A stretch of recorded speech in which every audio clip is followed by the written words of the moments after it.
कमलायतलोचन लोकपते विजयी भव वेङ्कटशैलपते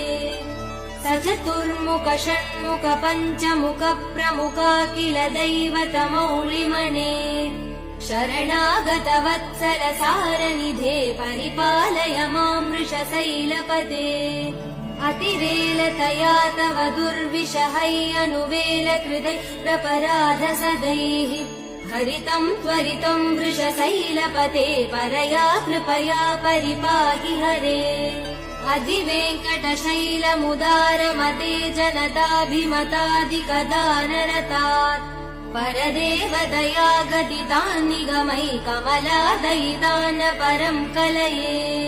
कलवेणुरवा वसकोपवधू शतकोटिवृतात् स्मरकोटिसमात्